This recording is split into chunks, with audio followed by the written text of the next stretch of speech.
Well, I decided to make a quick video of something a little different.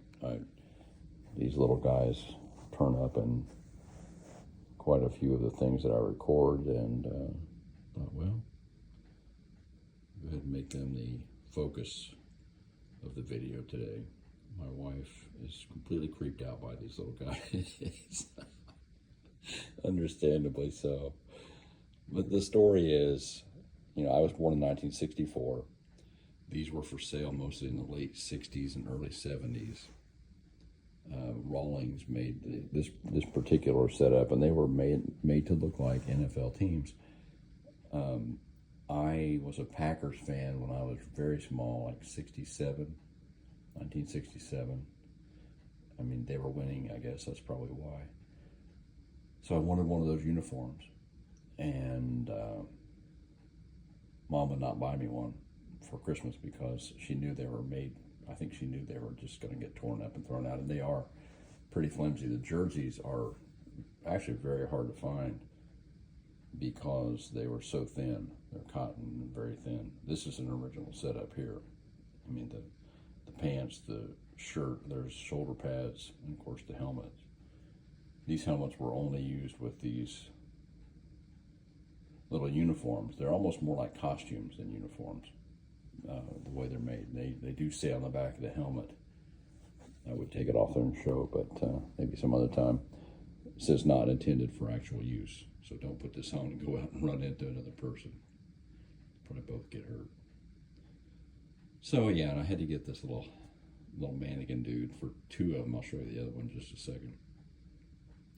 The little mannequin guys, which made it even more creepy for my wife, and found some old Converse sneaks to put on there.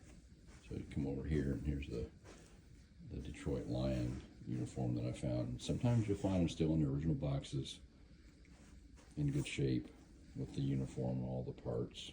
This was a pretty good one, and fairly tough to find. And then the rest, and I do have several other complete uniforms that are put away, but I'm going to swing around to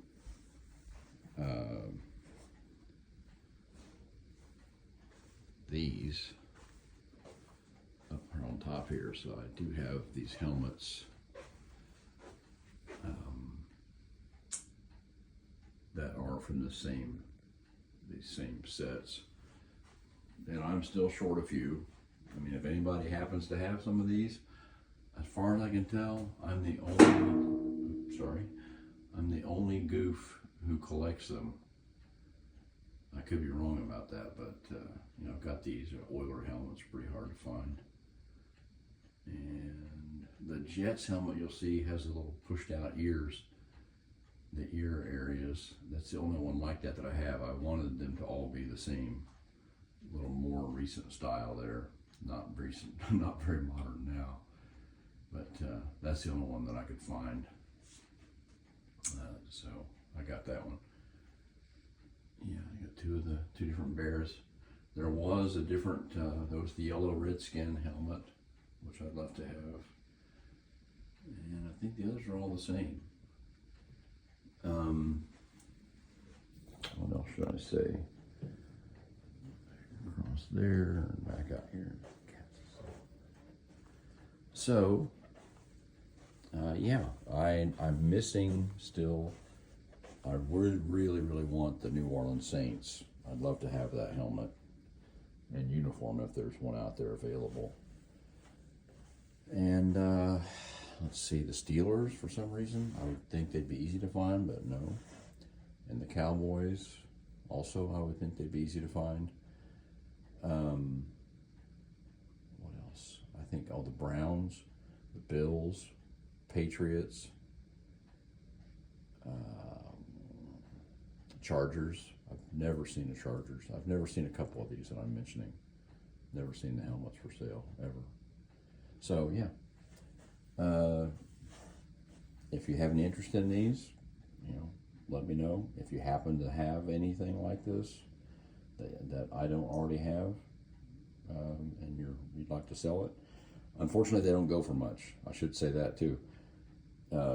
This little uniform right here, complete, in good shape, and the lines that I showed, I mean, I would think they'd be worth a couple $100, but they're really not. I mean, they're really worth between 50 and 100 probably, depending on how badly somebody wants them. And they're not, I mean, there just aren't collectors out there for these for some reason. The helmets usually I can get for 10, 20, 30 bucks, depending on the condition. And they're mostly pretty nice, the ones that I get. So yeah, there it is. Probably won't see another video about these uniforms.